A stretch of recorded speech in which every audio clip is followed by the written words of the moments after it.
오늘 함께 보실 말씀 구약성경 이사야서 24장 1절부터 6절까지만 보겠습니다. 기도하겠습니다.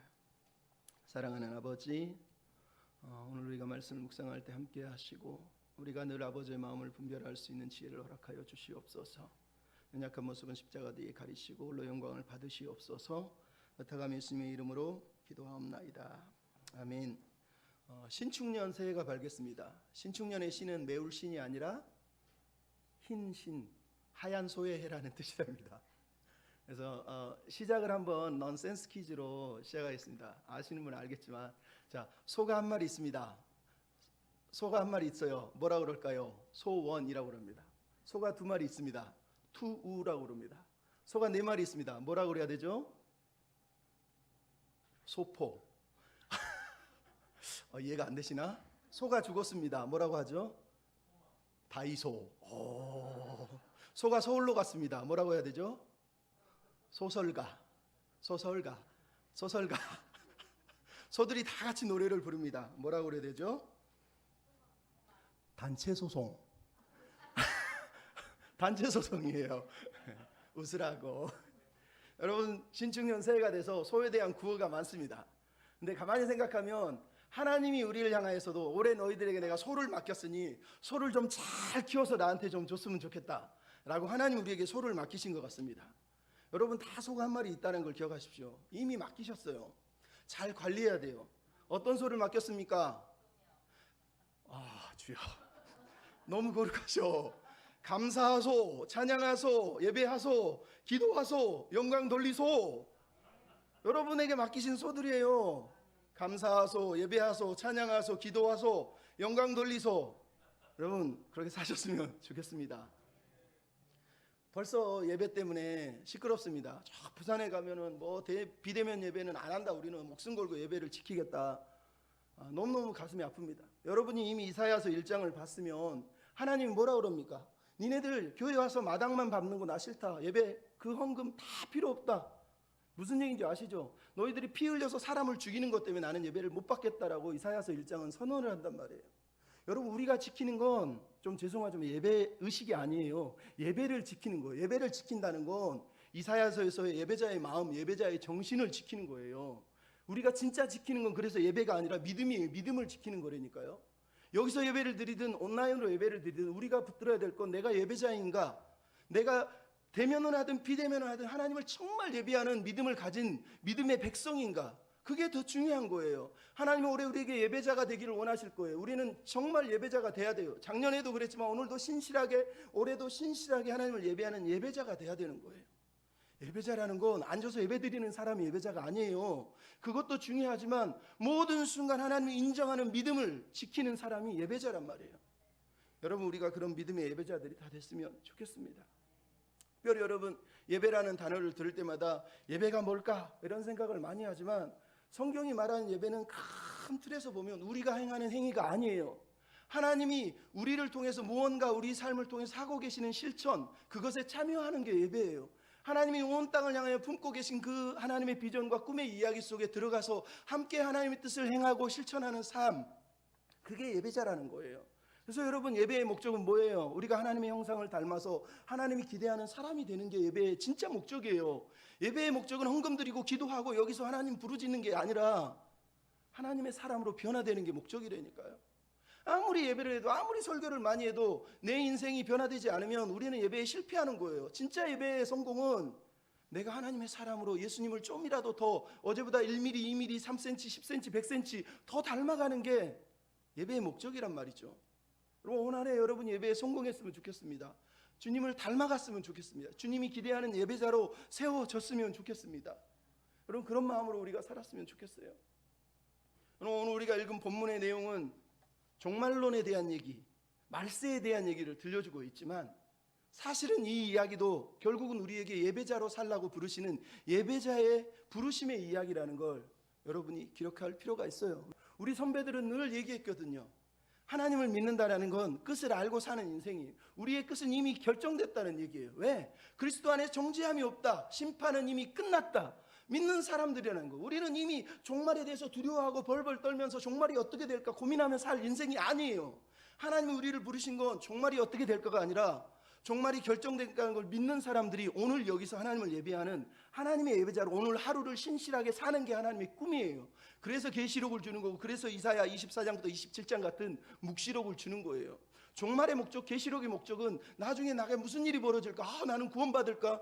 그게 무슨 믿음입니까? 이미 구원받았다며요. 그러면 종말에 대해서 고민할 필요가 없어요. 그 시도 그때도 알 필요가 하나도 없는 거예요. 오늘 내가 하나님을 예배하는 백성으로 서는 게 하나님의 마음이라는 걸 여러분 잊으면 안 됩니다. 마귀가 근데 그 마음을 자꾸 흔들어요. 그래서 우리는 마귀의 마음이 흔들려가지고 마지막 때가 되면 어떻게 살까? 나는 어떻게 될까? 나는 그 환난을 어떻게 번딜까? 환난을 안 받았으면 좋겠네. 믿음이 있으면 환난이 오든 안 오든 무슨 의미가 있습니까? 믿음만 있으면 되죠. 믿음으로 산다며요. 예배를 여기서 드리든 밖에 드리든 무슨 의미가 있습니까? 믿음이 있다며요. 믿음으로 살아야죠. 여러분 그 얘기를 하는 거 아닙니까? 진짜 믿음의 백성은 예배하는 거예요. 삶으로 예배하고 이 예배라고 하는 이 의식 속에 들어와서 하나님의 꿈의 이야기를 들으고 하나님이 무슨 일을 하시는지를 들으면서 그분의 이야기와 그분의 세상 속에서 내가 어떻게 살아야 되는가를 여기서 배우고 습득하고 우리가 변화되는 게 예배의 목적이란 말이에요. 그럼 변화는 없고 얼마나 헌금을 드릴까? 얼마나 축복을 받을까? 얼마나 누릴까? 여러분 그건 예배가 아니에요. 내 꿈을 이루기 위해서 진이라고 하는 요정을 내가 매일마다 쓰다듬고 있는 거하고 똑같은 거란 말이에요.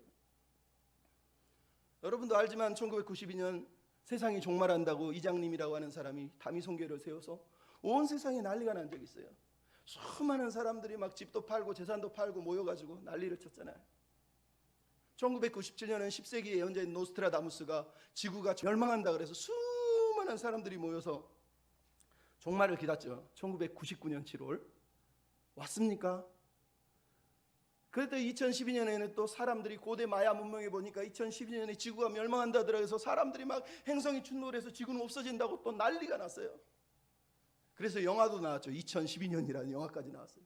그게 예언에 대한 종말의 이야기거든요. 종말이 왔습니까?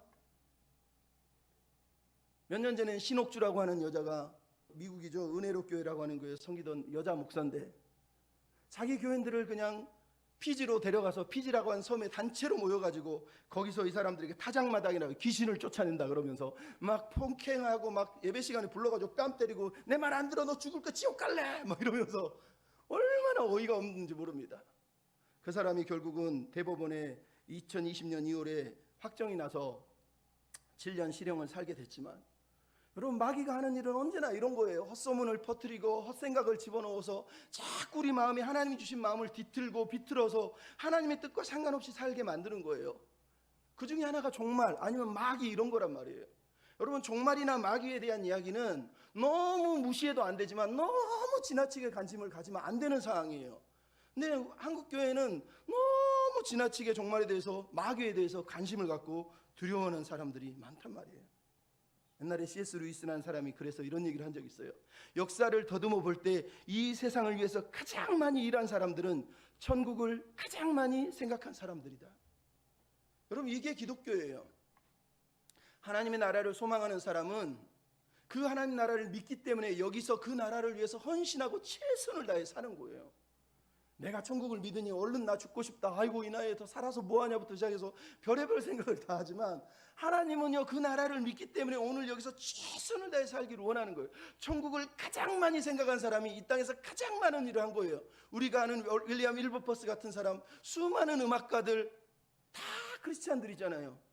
칼빈, 루터, 스윙글리, 사회개혁을 위해서 힘썼던 믿음의 기독교 선배들 다 천국을 믿었기 때문에 이 땅에서 헌신하고 그 젊은 나이를 그 뜨거운 청춘을 하나님 앞에 쏟아내면서 사는 거예요.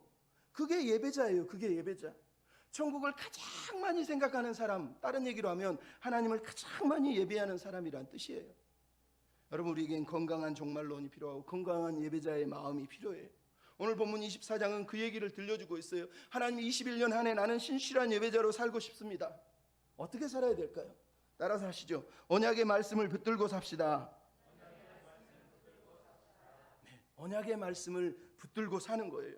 오늘 보는 이사야 24장부터 27장은 말 그대로 묵시록이에요. 계시록의 이야기가 24장에 보면은 몇 가지가 딱 등장하고 있는 걸 볼 수 있어요. 이 이야기는 땅을 심판하는 이야기지만 13절은 온 세상이라고 그러고 나중에 23절은 해와 달이 떨어지는 말 그대로 우주적인 심판이라는 이야기를 우리에게 들려주고 있단 말이에요. 이 땅이 하나님께 심판을 받는데요. 땅이 심판을 받아서 세상이 황무해지고 세상이 황폐해지고 모든 것이 죽고 불타고 없어진다고 지금 오늘 본문이 얘기를 하고 있단 말이에요. 근데 여러분, 이런 본문을 읽을 때 우리가 잊지 말아야 될 게 있죠. 이 본문에서 가장 강조하고 있는 게 뭐냐? 땅이 아니라 땅의 주민들이라는 거예요. 여러분, 오늘 본문에서 땅의 주민들이라고 하는 단어가 등장하고 있어요. 땅의 주민들을 하나님께서 멸하실 것이다라고 24장 6절에 보면 맨 끝에 나오는 것을 볼 수 있어요. 땅이 왜 멸망을 당합니까? 땅의 주민들 때문이라고 얘기를 하고 있는 거예요. 여러분, 아담과 하와가 범죄했을 때 땅이 저주를 받아요. 왜? 아담과 하와를 땅의 주인으로 하나님의 대리자로 경작자로 세웠는데 그들이 범죄하니까 땅이 저주를 받는 거라. 오늘 본문의 얘기도 똑같아요. 왜 온 세상이 멸망을 당한다고요? 땅의 주인들이 범죄했기 때문에 멸망을 당한다고 오늘 본문이 말씀을 하고 있는 거예요. 그래서 1절에 보십시오. 황무하고 황폐하고 모든 것이 뒤집어진대요. 여러분, 하나님이 지으신 세상이 얼마나 아름다운지 알잖아요. 창세기 1장에 보면 보시기에 좋았더라, 보시기에 좋았더라, 보시기에 좋았더라. 근데 보시기에 좋은 땅이 지금 황폐하고 황무하고 공허해요. 어디서 나옵니까? 창세기 1장 2절에 하나님이 세상을 지으시기 전에 세상이 황무하고 공허했다고 말하고 있어요. 어둠이 가득했다고 말하고 있어요. 지금 창세기 1장 이야기를 들려주는 거예요. 세상이 역전됐다는 거예요. 하나님이 역전시켰다고요? 아니요. 땅의 주인들이 범죄해서 세상이 황무하고 황폐하고 어둠이 가득한 땅이 됐다고 오늘 본문이 우리에게 말씀하시는 거예요. 여러분, 우리가 땅의 주민들이고 땅에서 사는 주인이라는 얘기를 하는 거예요. 하나님이 지으신 세상은요, 우리가 땅에 살도록 지으신 세상은요, 아름다운 세상이에요. 그래서 여러분, 우리 이런 본문을 읽으면서 우리가 이 땅을, 이 창조 세계를, 하나님이 지으신 세계를 위해서 무슨 일을 해야 될지 고민을 해야 되는 거예요. 예수 믿는 사람은 교회 와서 예배만 잘 드리면 신앙인이라고요? 아니요. 실제로 우리에게 주어진 건 창조 세계, 하나님이 지으신 세상을, 하나님이 사랑하신 세상을 관리하고 보존하고 청지기 역할을 잘 감당하는 게 우리에게 주어진 숙제란 말이에요. 그게 필요한 거예요. 옛날에 스피노자가 얘기했다고 그러면 사실은 마틴 루터가 어렸을 때 고등학교를 다닌 다음에 나중에 그가 죽은 후에 마틴 루터가 살았던 집에 기념 비석에 이런 글이 써 있습니다. 2층 집에 살았는데 그 앞에, 집 앞에 이렇게 써 있어요. 내일 세상이 멸망함을 알지라도 나는 오늘 사과나무를 심겠다. 여러분, 이건 스피노자가 했다고 어떤 사람은 얘기하고 어떤 사람은 루터가 했다고 얘기하고 사실은 모릅니다. 하지만 루터의 인생을 보면 이게 루터가 했단 말이라는 우리가 믿을 수 있어요. 왜? 루터는요, 평생 하나님을 믿는 삶이 뭐냐라고 물어봤을 때 옛날에 셰익스피어가 했던 말을 그대로 인용을 한 거하고 똑같대요. 여러분 알지만 셰익스피어가 옛날에 어느 식당에 들어갔더니 너무너무 유명한 사람이니까 식당에서 사람들이 막 일어나서 절을 하는 거예요. 그래서 마당에서 막 마당질을 하던 하인이 셰익스피어를 보면서 그러니까 셰익스피어가 너 왜 한숨을 쉬냐 그랬더니 아니 세상에 어떻게 사람이 이렇게 차이가 납니까? 저 사람은 존경을 받는데 나는 이렇게 마당에 빗자루를 쓸고 있다니요. 빗자루로 마당질이나 하다니요. 그때 셰익스피어가 뭐라고 그랬다고요? 여보게, 그대는 지금 식당 마당을 쓰는 게 아니라 지구 한 모퉁이를 깨끗하게 쓸고 있는 거야. 하나님이 창조하신 곳. 그렇게 얘기했다는 거예요. 여러분, 루터가 늘 강조했던 신앙의 핵심이 뭔지 아세요? 신앙이라는 건 매일 내게 주어진 삶을 최선을 다하는 거예요. 젖을 짜는 사람은 젖을 짜는 게 예배고, 마당을 쓰는 사람은 마당을 쓰는 사람의 예배고, 설거지하는 사람은 설거지하는 게 예배다는 마음으로 예배하며 살라고 얘기한 거란 말이에요. 여러분, 우리가 하나님의 세계에 사는 건 그런 거예요. 주일날 와서 하나님께 와서 예배 드리는 게 하나님이 기뻐하는 삶이 아니라 그 삶이 매일 일주일의 삶 속에서 내가 사람을 만나고 마당을 쓸고 대화를 하고 설거지를 하고 노래를 부르고 화장실에 앉아있을 때든 공부를 할 때든 하나님을 인정하는 그게 예배라니까요. 왜 우리가 그렇게 못 삽니까? 우리가 땅의 주인으로서 정직하게 합당하게 못 살고 있기 때문이에요. 하나님이 오늘 6절에 땅의 주민들 때문에 망한다 라고 5절, 6절, 17절에 얘기하고 있어요. 땅의 주민들 때문에 땅이 망하고 있어요. 근데 땅의 주민들이 뭘 했다고요? 5절에 나오잖아요. 땅이 그 주민 안에서 더럽게 되었으니 이는 율법을 범하고 율례를 어기고 영원한 언약을 깨뜨렸습니다. 17절에 땅의 주민이 두려움과 함정과 올무에 이르게 될 것이다. 여러분, 그들이 범죄했기 때문에, 땅의 주민들이 율법을 어기고 율례를 어기고 언약을 깨뜨렸기 때문에 하나님이 땅을 멸망시킨다고 말씀하시는 거예요. 여러분, 우리가 그래서 이 말씀이 중요한 거예요. 왜? 결론은 무슨 얘기입니까? 땅의 주민들이 하나님의 율례를 알고 율법을 알고 하나님의 언약을 알아서 하나님 말씀대로, 하나님 뜻대로, 하나님이 원하시는 대로 살면 이 땅이 하나님 보시기에 아름다운 세상이 될 텐데, 땅의 주민들이 하나님의 말씀을 어기고 언약을 어겼다라고 얘기하잖아요. 그러면 사도 바울이 뭐라고 그랬습니까? 말세가 되면 자기를 사랑하는 일이, 자기를 사랑하는 사람들이 넘쳐난대잖아요. 자기를 사랑하는 게 무슨 얘기입니까? 우리가 다 알잖아요. 말씀이 아무리 여기 있어도 내 뜻, 내 감정, 내 계획이 앞서잖아요. 말씀보다 내가 원하는 거, 내가 기도하는 거, 내가 계획하는 것을 먼저 앞세우고 하나님이 종처럼 그것을 떠받들여 주는 거, 그게 여러분 말세에 자기를 사랑하는 거예요. 뿐만 아니라 밖에 나가십시오. 진리가 어디 있습니까? 자기 감정대로 진리, 자기 감정대로 선. 죄도 성경이 말하는 죄를 죄라 합니까? 내가 감정적으로 마음이 상하면 죄예요. 그럼 그게 우리가 살아가는 세상 아닙니까? 이때 하나님의 백성들이 그래서 언약을 붙들어야 돼요. 말씀을 붙들어야 되는 거예요. 목사님 뭐라 그러십니까? 말씀의 전문가가 되십시오. 기도의 전문가가 되십시오. 청년들 그렇게 살아가지고 어떻게 세상을 이길 것입니까? 말씀도 모르면서 자기가 공부하는 성경이 66권 중에 몇 권이나 알고 몇 권이나 읽고 있습니까? 성경을 해석할 줄은 압니까? 얘기하잖아요. 여러분, 하나님의 사람들이 하나님 말씀도 모르고 그저 천국 갈 생각만 하면서 이 말씀을 소홀히 하고 있으니까 우리가 이 땅의 주인으로 살고 있습니까? 하나님을 안 믿는 사람들이야 더더욱이나 그러겠지만 하나님 믿는 우리조차도 언약을 외면하고 하나님의 말씀을 버리고 하나님 말씀이 뭔지도 모르고 살면 어떻게 사냐는 거예요. 오늘 본문이 얘기하잖아요. 언약을 버렸다. 하나님의 언약을 깨뜨렸다는 거예요. 깨뜨렸다는 거예요. 여러분, 우리 인간은 하나님과 언약을 맺었어요. 하나님을 믿지 않는 인간도 언약을 맺었다고 오늘 본문이 말하는 거예요. 왜? 인간은 창조된 이후로 노아 언약을 보면 모든 인류가 하나님과 언약을 맺었어요. 하나님은 다시는 세상을 내가 너희들 죄 때문에 멸망시키지 않을 테니까 너희들도 세상을 좀 보호해주고 관리해주라. 그 중에 이스라엘 백성들의 모세 언약을 맺어서 너희들은 더더욱이나 하나님의 제사장답게 이 땅에서 하나님의 말씀이 무엇인지 하나님의 뜻이 무엇인지 보여주는 사람이 되라라고 부르셨단 말이에요. 근데 어떻게 됐습니까? 로마서 딱 펼쳐보면 유대인이나 이방인이나 다 똑같으니 모든 사람이 기록된 바 의인은 없나니 하나도 없다. 다 치우쳐서 무익하게 되고 모든 사람이 죄를 범하여 하나님의 영광에 이르지 못했다라고 얘기하잖아요. 여러분, 이게 인간이 땅이 저주를 받고 멸망당하게 된 이유란 말이에요. 말씀을 소홀히 하고 언약을 무시하고 하나님 뜻을 외면하고 살기 때문에 그런 거예요. 여러분, 구약시대 사람들은 옛 언약에 살지만 우리는 새 언약에 살잖아요. 새 언약의 백성들일수록 더더욱 이 새 언약에 붙들려서 이 말씀의 약속에 꼭 붙들려서 이 땅을 살아내야 돼요. 여러분, 우리는 구원받기 위해서 말씀을 지키는 게 아니라니까요. 성경을 읽다가 율법 얘기하고 율례 얘기하고 순종 얘기하면 마치 내가 율법주의자가 되라고 말하는 거라고 생각하는 아직도 신앙이 미숙한 사람들이 있어요.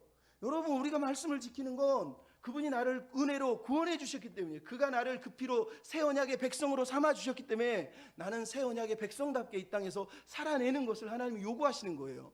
그것을 한마디로 예수 그리스도를 닮아간다고 말하는 거예요. 그래서 우리가 말씀을 사모하고 말씀을 지키는 거지. 이 말씀 필요 없구나. 예수 믿고 구원받아 천국 가면 된다고. 여러분, 그렇게 얇은 신앙을 가지고 우리가 어떻게 하나님 나라를 위해 살겠습니까? 말씀을 붙들고 이 말씀을 붙잡고 새 언약의 백성답게 이 땅에서 빛과 소금의 역할을 감당하라고 하나님이 우리를 부르셨다지 않습니까? 그래서 우리는 언약의 백성답게 살아야 돼요. 여러분, 17세기의 청교도 목회자들 중에 목사들은 설교할 때 이런 얘기를 했어요. 특히 프레스톤 같은 목사님은 이런 말씀을 했어요. 죄로 인하여서 두려워하고 벌벌 떠는 사람들한테 여러분은 하나님께 이렇게 얘기하십시오. 저는 당신과 맺은 언약 안에 있습니다. 주님이 당신께서 더 이상 죄를 기억하지 않으신다고 약속을 하셨습니다. 이것은 언약의 한 부분 아닙니까? 언약을 기억해 주십시오. 이렇게 여러분 하나님 앞에 기도하면서 하나님께 나아가십시오라고 언약 신학을 강조했다니까요. 하나님의 언약을 하셨다면 그 언약을 붙들고 기도하라는 거예요. 그 언약에 매달리라는 거예요. 근데 프레스턴이 그것만 강조했을까요? 이 목사는 이런 얘기도 했습니다. 여러분, 우리는 언약의 의무도 있음을 잊지 말아야 합니다. 당신의 일생 동안 의와 거룩 안에서 그를 섬김으로 주님께 나아가서 그 언약을 준수하도록 그분께 간청해야 한다는 사실을 잊지 마십시오라고 한 거예요. 여러분, 새 언약 안에 우리가 특권만 누리는 게 아니라 새 언약에는 의무가 있어요. 의무.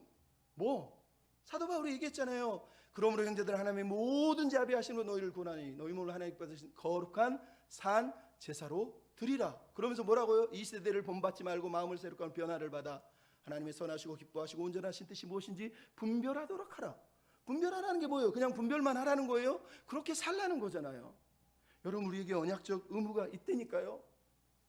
우리가 새 언약의 백성이에요. 내가 좀 실수하고 죄진다고 벌벌 떨고 살 게 아니라요. 하나님의 용서하심과 사죄의 은총을 믿고 그 언약을 붙들고 그럼에도 다시 말씀을 지키겠다. 그럼에도 다시 말씀에 살겠다. 결단을 하면 되는 거예요. 존 리베이라고 하는 목사님은 이런 얘기했어요. 하나님과 맺은 언약의 가장 첫 언약자는 예수 그리스도다. 하나님이 예수 그리스도와 언약을 맺었기 때문에 우리가 붙들고 있는 새 언약은 세월이 지나고 고난이 오고 시련이 와도 결코 변하거나 무너지는 일이 없다. 성도는 이 언약을 붙들고 사는 거다. 이렇게 강조했다니까요. 여러분, 우리가 언약의 백성이에요. 이 언약의 백성답게 말씀을 붙들고 예수 안에서 나는 안전하다라는 믿음을 가지고 말씀을 지켜야 돼요. 세상이 아무리 요동을 친다고 해서 내 믿음이 사라지면 되겠습니까? 우리가 저번에도 찬양했잖아요.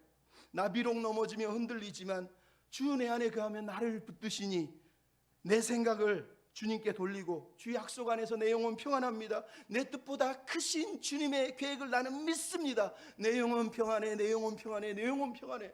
그럼 이게 우리가 부를 노래예요. 우리가 부를 신앙 고백이에요. 언약의 백성은 흔들리지 않아요. 언약의 특권만 아니라 언약의 그래서 의무도 감당하는데 전혀 두려워하지 않아요. 언약의 의무를 감당하다 실패하면 다시 언약을 붙들면 돼요. 다시 예수님을 붙들면 되는 거예요. 그분이 영원한 언약으로 영원한 반석으로 내 삶에 계시기 때문이란 말이죠. 그래서 여러분, 우리는 언약을 붙들고 말씀을 지키는 사람이 돼야 됩니다. 이사야 66장 이 사람들을 뭐라고 그런 줄 아세요? 하나님의 말씀에 떠는 자들이라고 얘기해요. 이사야 66장 2절에는 물은 마음이 가난하고 심령이 토미하며 내 말을 듣고 떠는 자에게 66장 5절에 여호와의 말씀으로 말미암아 떠는 자들아 그 말씀을 들을지어다. 여러분, 이사야가 지금 하는 말이에요. 언약의 백성이 된다는 거, 언약의 말씀을 붙든다는 게 뭐냐? 하나님의 말씀을 붙들고 벌벌벌 떠는 거예요.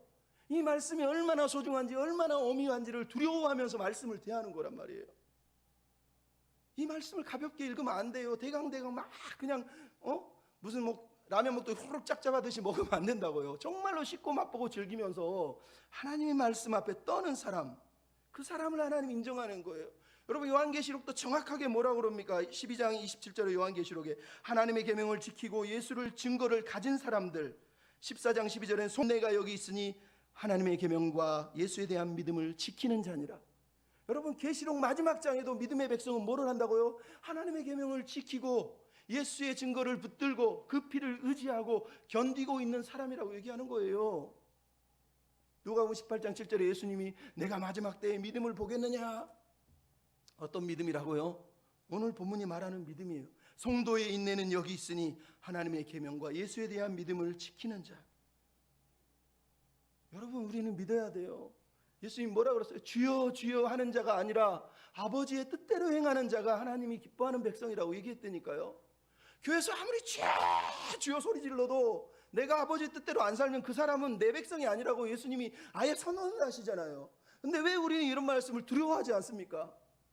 두려워하지 않아요. 앞에서는 주여 해놓고 밖에 나가서 사기치고 욕하고 시기하고 분노하고 질투하고. 저도 마찬가지예요. 자유하지 않죠. 여러분, 우리가 우리 자신을 돌아봐야 돼요. 진짜 예배하는 사람은 그분의 언약을 붙들고 그분의 말씀을 붙들고 그분에 대한 믿음을 붙들고 살아가는 사람이에요. 여러분, 올 한 해 예배자가 되셨으면 좋겠어요. 기도 응답이 삶의 목적이 되게 하지 마시고요. 올 한 해 하나님, 나는 예수님을 더 알고 싶습니다. 하나님을 더 알고 싶습니다. 예수 그리스도의 형상을 더 닮아가고 싶습니다. 이런 기도를 좀 해주세요. 나이가 들고 연세가 올라갈수록 예수님을 더 닮아가야 되는 거 아닙니까? 해가 지나고 해가 바뀌는데도 계속 똑같은 모습으로 나이가 들수록 어린아이처럼 투덜투덜하며 살면 우리가 어떻게 예수님을 닮았다 하겠습니까? 기도 응답받는 거 그건 중요하지 않아요. 왜? 응답은 하나님의 뜻이기 때문에 여러분이 아무리 소리 질러도 하나님이 안 주시면 끝나요. 하지만 우리가 진짜 받아야 될 삶의 내용은 예수님을 닮아가는 거예요. 하나님을 알아가는 거예요. 그러려면 말씀을 붙들어야 되는 거예요. 그런 말씀을 붙드는 자가 되기를 원합니다. 두 번째로 따라합시다. 찬양의 은혜를 회복합시다. 찬양의 은혜를 회복하는 백성이 돼야 됩니다. 여러분, 올해는 말씀만 아니에요. 찬양을 회복해야 돼요. 찬양. 제가 찬양이라고 하니까 벌써부터 찬송 부르는 걸 얘기하나 보다. 아니요. 찬양이 뭔지 아시죠? 찬양이 원래 의미가 자랑하다, 떠들다, 막 그분을 나타내는 걸 말하는 거예요. 창세기는 그래. 창세기 4장부터 예수 믿는 사람 뭐 합니까? 여호와 이름을 그때부터 불렀더라. 불렀다라는 말이 고백했다는 얘기고 선언했다는 얘기예요. 찬양한다는 건 내가 하나님 믿는 백성입니다라고 자신 있게 당당하게 자랑하는 얘기를 하는 거예요. 그게 찬양이에요. 찬양. 그 찬양 중에 하나가 기쁘게 즐겁게 노래를 부르고 올려드리는 거란 말이에요. 이런 찬양의 은혜가 회복이 돼야 돼요. 왜?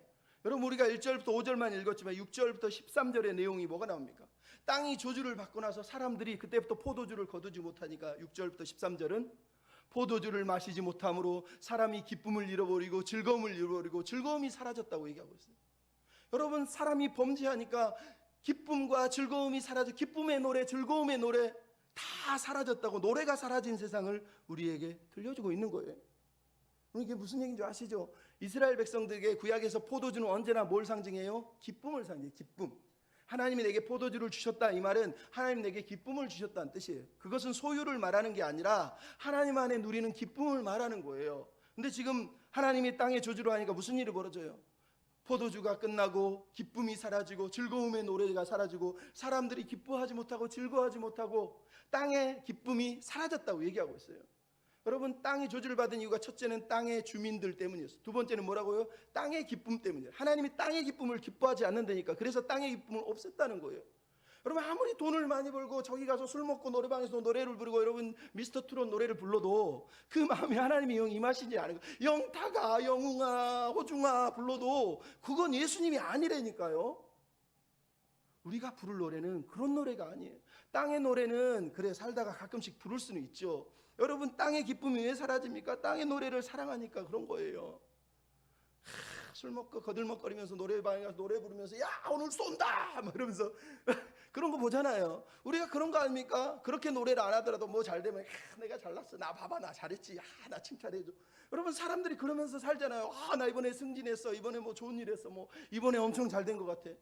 땅의 노래라니까. 땅의 노래. 그 땅의 노래를 주님이 걷어가셨다고 얘기하는 거예요. 여러분은 이번 주에 만족하셨습니까? 어떤 노래를 불렀습니까? 또 미스터 트롯 나온 애들 따라 부르면서 아이고 영웅아 허중아 이러면서 내가 너를 사랑한다 이런 거 아닙니까? 뭐 젊은 사람들은 BTS부터 시작해서 뭐 대단한 애들이 많죠. 여러분, 오늘 본문에 전혀 다른 기쁨의 사람들이 등장하잖아요. 전혀 다른 기쁨을 가진 사람들이 14절부터 16절에 등장하고 있어요. 이 사람들이 누군지 아십니까? 남은 자예요. 남은 자. 그리고 6절에 보면 하나님이 재앙을 내리는데 땅에 남은 자가 얼마 되지 않을 것이다 라고 얘기합니다. 13절에는 그 심판에 추수 때에 남은 것이 조금 있다고 얘기합니다. 여러분, 이 사서는 항상 남은 자를 얘기해요. 하나님이 온 세상을 심판해도 거기에는 언제나 남은 자가 남아있어요. 남은 자들. 그 남은 자들이 오늘 뭐라고 했어요? 14절부터 16절에 우리가 소리를 높여 부르며 여호와의 이름으로 말미암아 바다에서 소리치고 여호와를 영화롭게 하며 동방에서 모든 섬에서 여호와의 이름을 영화롭게 할 것이며 소리치고 외치며. 여러분, 이들이 지금 하고 있는 게 뭐예요? 땅의 백성들은 땅의 기쁨을 잃어버려서 엉엉 울면서 사는데 지금 남은 자들은 그 재난 아래에서 오히려 기쁨의 찬양을 부르고 있는 거예요. 세상이 주지 못하는 노래, 세상이 알지 못하는 노래를 부르면서 저 땅끝에서부터 들려오는 노랫소리, 우리가 부를 땅끝에서 부를 노래가 지금 들려오고 있잖아요. 그 노래의 내용이 뭐예요? 여호와는 의로우시다, 여호와는 심판이 의로우시다, 여호와는 우리를 구원하셨다, 여호와는 어미하시다 그러면서 여호와의 이름을 영화롭게 해드리고 있는 걸 우리가 지금 보고 있지 않습니까? 여러분, 하나님을 믿는 사람들은 이렇게 찬양하는 거예요. 찬양의 대상은 언제나 하나님밖에 없잖아요. 오늘 본문에 누가 나옵니까? 하나님의 위엄, 하나님의 영광, 하나님의 의로우심밖에 없어요. 거기에 내 자랑이 있습니까? 내 의가 있습니까? 내 공로가 있습니까? 내 성취가 있습니까? 없다니까요. 찬양의 방식이 뭐가 나옵니까? 소리치고 크게 외치고 소리치고 영광을 돌리세 외치고 있잖아요. 영광을 돌리소 하고 있는 거예요. 소 한 마리를 제대로 잡아드리고 있잖아요. 여러분, 우리에게 이런 은혜가 있어야 돼요. 무리는 누굽니까? 남은 자가 동방에서 나오고 바다 저쪽 서방에서 나오고 말 그대로 바다 끝에서 바다 끝까지 온 세상이 남은 자들이 몰려와서 해 뜨는 곳에 지는 것까지 저 땅끝 다시스에부터 하나님을 찬양하는 자들이 몰려온다고 얘기하잖아요. 여러분, 이들이 무엇 때문에 찬양한다고요? 은혜를 알아서 찬양하는 거예요. 남은 자란 말은 말 그대로 은혜의 백성이라. 왜? 하나님이 남겨주신 자라는 뜻이거든요. 여러분이 잘나서 남긴 게 아니라니까. 성경은 항상 얘기해요. 하나님이 남겨주셨다. 하나님이 나를 남은 자로 택하신 거다. 그래서 우리가 찬양하는 거예요. 여러분 이사야서 60장에 보면 뭐라 그럽니까? 일어나라 하나님의 영광이 임할 것이다 라고 말한 다음에 10절에 보면 전에는 내가 너에게 노하셨으나 이제는 은혜로 너를 붙들어 전에는 내가 너를 버리고 미워하였으나 이제는 내가 너를 영원 대대로 기뻐하리로다. 여러분 우리가 왜 찬양을 못합니까? 전에는 내가 버림받고 전에는 내가 주의 진노와 노하심에 죽을 수밖에 없는 백성인데 지금은 이제는 은혜가 나를 붙들고 있다니까요. 이제는 은혜 받을 만한 때요, 이제는 구원의 날이라고 말하잖아요. 그래서 우리가 찬양하는 거예요. 여러분 예수 믿는 사람이 왜 찬양을 못합니까? 세상에 하나님이 죽어야 될 마땅히 심판받을 우리를 건져주셨잖아요. 말 그대로 예수 그리스도 안에 정죄함이 없고 심판은 이제 없네라고 외치는 우리가 그 심판이 세상에 내가 승진하고 내가 돈 좀 번 것보다 더 기쁘단 말입니까? 내가 실패하고 내가 좌절해야 될 이유가 대체 어디 있습니까? 하나님이 심판을 믿는다면, 하나님의 세상을 멸하실 걸 믿는다면 구원받은 우리가 더더욱 감사하고 더더욱 찬양해야 되지 않습니까? 그 사랑 얼마나 아름다운지, 그 사랑 얼마나 날 새롭게 하는지, 그 사랑 얼마나 크고 놀라운지를, 그 사랑 얼마나 나를 감격하게 하는지. 여러분 감격이 돼야 되지 않습니까? 감격이 되잖아요. 노래를 크게 부르라가 아니에요. 찬양하면서 감격이 안 되세요? 영광의 왕, 해 뜨는 저 즐겁고 아름다운 세상을 지으신 하나님, 나를 구원하신 구원자, 이 질그릇 같은 인생을 붙들어 주신 하나님 생각하면 감격이 안 되세요? 이거를 내가 감격하는데 감격을 표현을 못한다. 우리가 찬양의 백성인지 정말로 여러분 찬양의 백성답게 살아야 됩니다. 여러분 이 한 주 동안 찬양은 얼마나 불러보셨습니까? 얼마나 드려보셨습니까? 여러분의 입으로 정말로 입을 열어서 찬양을 한 적은 있으십니까? 예배 시간 말고 생각해야 돼요. 운전하면서 찬양하고 기도하고 사람을 만나면서 흥얼거리면서 찬양을 할 수 있다면 우리는 하나님을 예배하는 백성인 거예요. 여러분 그들이 왜 찬양합니까? 하나님께 영광을 돌리는 것이 하나님의 마음이기 때문에. 여러분 16절에 모든 사람들이 의로우신 이에게 영광을 돌리세라고 얘기합니다. 땅의 기쁨이 어디서 나왔습니까? 자기들이 스스로 신이 돼서 자기들이 스스로 우상을 섬기고 자기들이 영광을 받았기 때문이에요. 그래서 하나님이 그들을 멸하신 거예요.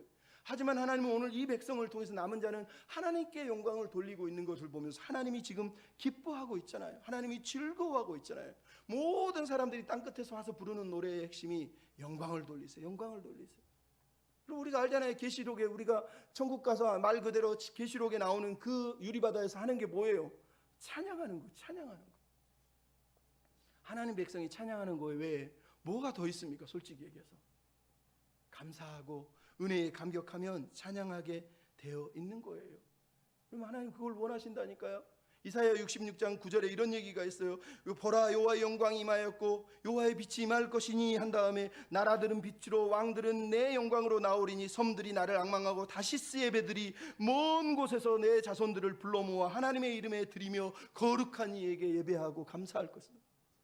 여러분 다시스의 배가 언제 지난주에 땅끝이라요. 땅끝. 모든 땅끝에 바다와 섬들의 백성들이 올려드릴 노래는 여호와께 영광을 돌리세, 영광을 돌리소 하면서 하나님께 나아가는 거예요. 여러분 이게 우리에게 주신 아버지의 마음이에요. 하나님께 영광을 돌리는 백성만이 하나님의 기쁨이 되는 거예요. 홍민 목사님 뭐라 그랬어요? 여호와를 기뻐하는 것보다 더 하나님을 섬길 수 있는 길은 다른 길은 없다니까요. 하나님을 섬기고 싶습니까? 하나님을 기뻐하면 돼요. 하나님이 기뻐요, 하나님 사랑해요라고 말하는 그것 자체가 하나님께는 이미 영광이 되는 거예요. 기뻐할 수 없습니까? 기쁨이 생기지 않습니까? 아직도 여러분이 하나님을 사랑하지 않는 거예요. 하나님 때문에 그냥 기쁜 사람이 진짜 하나님의 백성이라니까요.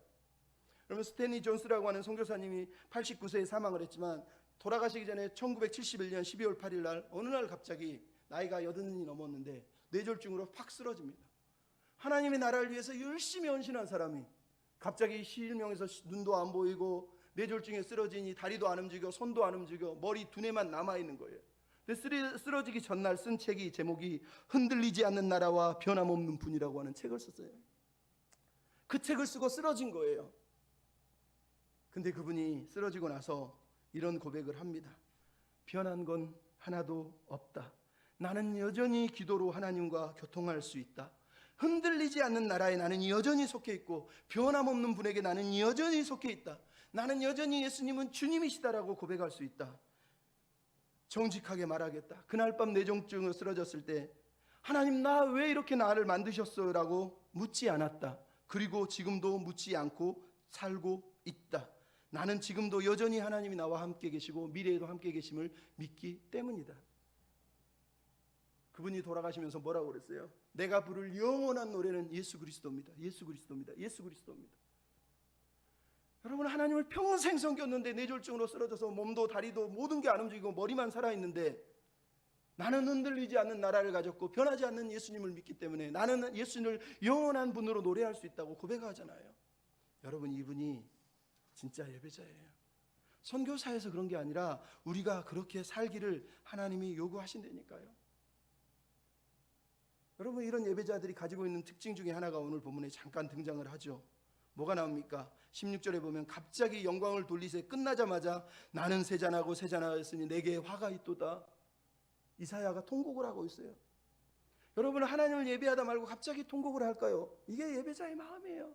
여러분, 내가 하나님께 영광을 돌릴 때 기뻐할 수 있습니다. 하지만 하나님의 백성이 아닌 사람이나 백성들이 죄 때문에 멸망해 죽어가는 걸 보면서 박수칠 수는 없는 거라는 거예요. 그것 때문에 지금 아파하는 거예요. 여러분, 예수 믿는 사람은 하나님께 찬송하고 영광을 돌리지만 누군가가 멸망을 향해 가고 있을 때 박수치며 잘됐다 망해라 망해라 하는 거 아니에요. 아파하는 거예요. 아파하는 거. 오늘 본문에 이사야가 얼마나 아파하고 있습니까? 왜 아파한다고요? 그들도 우리처럼 노래를 불렀으면 좋겠는데, 그들도 우리처럼 하나님께 영광을 돌렸으면 좋겠는데, 이사야의 마음을 붙들고 있는 게 그거란 말이에요.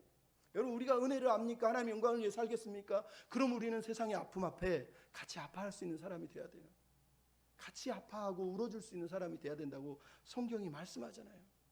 여러분, 그런 믿음 우리가 가지셔야 돼요. 여러분, 윤복희라고 하는 사람이 노래를 하나 쓰죠. 내가 만약 괴로울 때면 내가 위로해 줄게, 내가 눈물이 되어 줄게, 내가 벗이 되어 줄게, 내가 친구가 되어 줄게, 영원한 노래여 내가 기쁨이 되어 줄게. 여러분, 이 노래를 누가 쓴 줄 알죠? 오빠인 윤한기 씨라고 하는 분이 목사가 돼서, 목사 되기 전에 쓴 거예요. 가수가 돼서 열심히 섬기는데 사실은 어렸을 때 너무너무 부모를 일찍 여의고 윤복희 씨하고 더불어서 불우한 시절을 살아요. 너무 힘들게 산 거죠. 그러니까 건강을 돌볼 여력이 없어서 열심히 살다가 폐결핵이 걸려서 결국 빡 쓰러져 버린 거예요. 곧 죽게 생긴 거죠. 근데 동생이 오빠 교회 가자 끌고 간 거예요. 그래서 교회 다니다 보니까, 기도하다 보니까 병이 나은 거예요. 폐결핵이 치유된 거예요. 그 은혜의 감격에서 그때 쓴 노래가 여러분이에요. 이사야 41장 10절을 읽고 그 노래를 썼는데, 이사야 41장 10절에 뭐라고요? 두려워 말라 내가 너와 함께함이라, 놀라지 말라 나는 너 하나인데 내가 너를 굳세게 하리라, 너를 도와주라, 참으로 나의 의로운 오른손으로 너를 붙들리라. 여러분, 외롭습니까? 괴롭습니까? 예수님이 벗이 되어주고 친구가 되어주고 기쁨이 되어주고 영원한 노래가 되어주겠다고 말씀하셨다는 거예요. 우리에게 그분이 계시다니까. 여러분, 예수님이 우리의 친구가 되신다고요. 그래서 우리는 기쁘게 감사해서 노래할 수 있는 겁니다. 마지막으로 따라하십시다. 승리하신 주님을 신뢰합시다. 여러분, 올 한 해 동안에 우리는 정말로 하나님의 말씀을 붙들고 언약의 말씀을 붙드는 사람이 돼야 되고, 하나님의 은혜에 감사해 찬송하는 찬양의 백성이 돼야 되고, 승리하신 주님을 신뢰하고 이미 승리했다는 믿음을 가지고 당당하게 이 땅을 살아내야 됩니다. 그럼 오늘 21절부터 23절의 내용이 뭡니까? 그날에 하나님께서 땅의 왕들을 멸하신다고 21절에 얘기합니다. 땅의 주민을 멸하고 땅의 기쁨을 멸하고 이제 땅의 왕들을 멸하신다고 하나님이 말씀하시는 거예요. 땅의 왕들이 벌을 받게 될 거예요. 그리고 해와 달이 떨어지고 온 세상이 어둠에 갇힐 것이라고 오늘 본문이 말씀을 하고 있어요. 심판의 대상이 누구라고요? 땅의 왕이에요. 왜 땅의 왕입니까? 아까도 말씀드렸던 땅의 주인은 땅의 왕인 거예요. 그 중에 땅의 왕들은 말 그대로 교만하고 오만하고 자기 힘과 권세를 가지고 온 세상을 휘젓고 다니면서 하나님을 대적하고 하나님께 반역했던 왕노릇했던 세력들, 죄의 세력들, 공중의 권세 잡은 자들 뿐만 아니라 이 땅의 왕들을 말하고 세상의 정치가들을 말하고 권세가들을 말하는 거예요. 내가 왕이랍시고 하나님을 폐위시키고 자기가 하나님의 자리에 앉아있는 그런 교만한 인생들을 하나님이 심판하시겠다고 말씀하고 있는 거예요. 심판하신 다음에 뭐 합니까? 마침내 온 세상의 통치자로 만왕의 왕으로 하나님께서 등극하셔서 온 세상을 다스릴 거라고 23절 마지막 절에 나오지 않습니까? 그날 시온산의 예루살렘에서 하나님이 왕이 되시고 장로들과 더불어 모든 사람들이 영광을 나타낼 것이다 라고 얘기를 하고 있잖아요. 여러분, 이게 하나님의 마음이에요. 여러분, 세상이 멸망을 당할 때는 슬프고 아픈 날이지만 하나님을 믿는 사람들에게는 어떤 날입니까? 다시는 낮의 해가 빛이 되지 못하고 달의 빛을 비추지 않겠지만 여호와께서 내게 영원한 빛이 되실 거라는 거예요. 하나님 안 믿는 사람은 해도 없고 달도 없는 어둠이 되겠지만 하나님을 믿는 사람에는 여호와가 영원한 빛이 되어서 슬픔의 날을 제하실 것이다 라고 계시록 12장 23절에 얘기하잖아요. 해와 달이 비침이 없으니 하나님의 영광이 비치고 어린 양이 그들의 등불이 되실 것이다. 여러분, 이분이 우리 하나님이세요. 이분이 우리 하나님이세요. 그러면 여러분, 우리 이 시간이 종말의 때를 지나가고 있는 여러분 기억해야 됩니다. 이사야 선지자와 구약의 선지자들은 예수님의 초림과 재림을 이해를 못했어요. 너무 멀리서 봤기 때문에. 그래서 초림과 재림이 섞여 있어요. 하지만 예수님은 오셔서 클리어하게 얘기했잖아요. 이미 우리는 예수님의 재림을 통해서 구원을 받았고 이미 예수님은 십자가로 승리를 했다고 되어 있어요. 여러분, 우리는 이미 승리했고 이미 이 종말의 시간에 우리는 승리자로 서 있는 거예요. 종말이 올 게 아니라 종말은 예수님과 오실 때 이미 시작했다고 성경이 말하는 거예요. 그래서 이거는 시작된 종말론이라고, 계시된 종말론이라고 학자들이 얘기하는 거예요. 이미 종말은 시작된 거예요. 우리는 종말을 기다리고 있는 것이 아니라요, 이 종말이 지나서 예수님이 강림하실 마지막 재림을 기다리는 백성이, 승리한 백성으로 기다리고 있는 거예요. 내가 죽을까, 벌받을까, 지옥 갈까 두려워 떨면서 기다리는 사람이 아니라 이미 구원받은 승리자의 백성으로 승리하신 예수 그리스도 대장 되신 그분을 따라가는 이미 승리한 백성으로 이 땅을 살아가고 있다니까요. 골로새서 2장 15절에 통치자들과 권세자들을 무력화시키시고 십자가로 그들을 이기셨느니라. 예수님은 초림하셔서 이미 권세로 이 이사야 23절의 말씀을 성취하신 분이라는 거예요. 성취하신 분. 그래서 우리는 승리자예요. 승리자. 이제 우리는 이 왕 대신 예수님을 따라가고 그 왕이 마지막 날에 최종적으로 왕의 귀환이 일어나고 그분이 보좌에 앉으셔서 온 땅을 다스릴 날을 바라보면서 오늘 그날을 고대하면서 이 하루를 성실하게 최선을 다해 찬양하며 살아내는 거예요. 오늘 이서 하나님의 어린 양께 능력과 부와 지혜와 힘과 존귀와 영광과 찬송을 받으시기에 합당하도다라고 찬양을 이 23절의 말씀을 계시록이 실현하는 걸 보여주잖아요. 우리가 할 일이, 마지막 때 우리가 할 일이 그거예요. 그거. 그럼 영국 빅토리아 여왕이 왕위에 앉은 지 얼마 안 됐는데 핸델의 메시아 오라토리오 메시아가 상영이 됐어요. 시종 드는 사람들이 여왕님은 우리나라의 왕비시기 때문에 노래가 너무 좋더라도 절대 자리에서 일어나면 안 됩니다. 앉았어요. 할렐루야 할렐루야 할렐루야 할렐루야 왕의 왕 뭐 이러면서 찬양을 막 주가 친히 다스리시네 막 꾹 참고 앉아있어요. 근데 갑자기 왕의 왕 주의 주 왕의 왕 주의 주 막 찬양하는데 벌떡 일어났어요.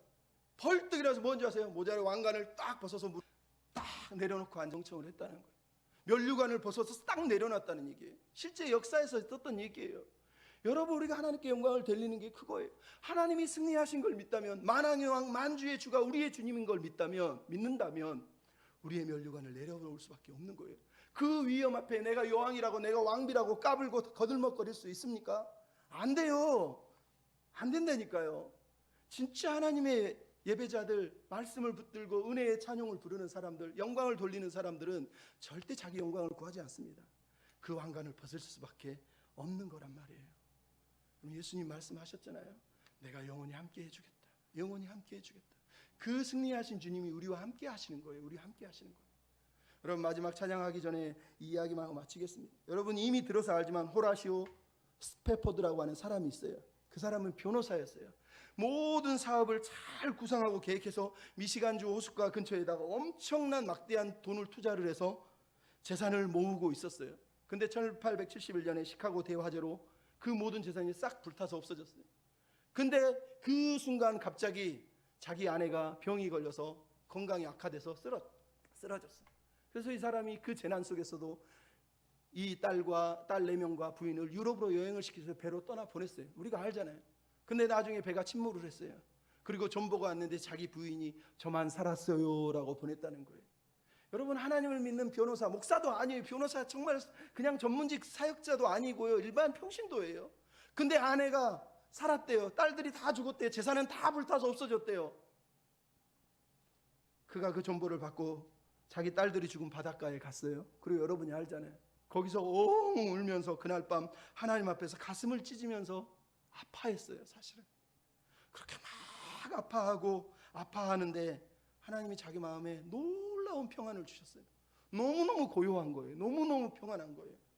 그래서 그 평안에 압도되어서 그날 밤에 시를 쓴 거예요. 내 평생에 가는 길 순탄하여 잔잔한 강 같든지 큰 풍파로 무섭고 어렵든지 난 평안하다. 저 마귀가 나를 죽이려고 달려들어도 예수님이 내 대장 되시니 나는 능히 이길 것이다. 저 공중에 구름이 일어나서 온 세상이 예수 앞에 서야 될 때 나의 영혼은 겁없이 당당하게 설 수 있다. 왜? 내 영혼은 하나님 안에 평안하기 때문이다. 평안하다.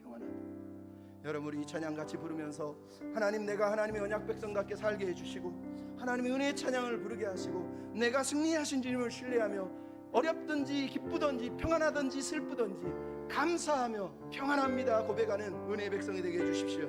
같이 고백하며 나아갑시다.